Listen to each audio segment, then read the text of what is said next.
সৃষ্টির পূর্বে একমাত্র শিবই বর্তমান ছিলেন। তিনি লীলাচ্ছলে ব্রহ্মারূপে সৃষ্টি করেন, বিষ্ণুরূপ ধারণ করে পালন করেন, আবার রুদ্ররূপ ধারণ করে সংহার করেন। ব্রহ্মা, বিষ্ণু, হর তাঁরই সৃষ্টি, স্থিতি, লয়ের তিনটি রূপভেদ মাত্র। তাই এই তিন রূপের মধ্যে সত্তার কোনো পার্থক্য নেই, তবু সনাতন রূপ পরম শিবরূপী মূল স্বরূপ।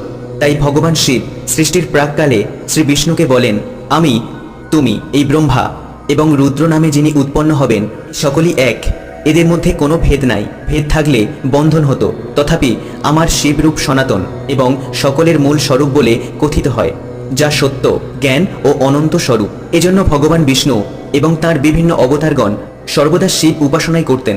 তাই শ্রীকৃষ্ণেরও আরাধ্য ছিলেন পরমেশ্বর শিব। ভগবান শিবের বরেই বিষ্ণু বা কৃষ্ণের ভগবত্তা। তাই হিন্দু ধর্মের মূল স্তম্ভ ত্রিশক্তির অর্থাৎ ব্রহ্মা, বিষ্ণু ও শিব, এনাদের মধ্যে শিবই প্রধান।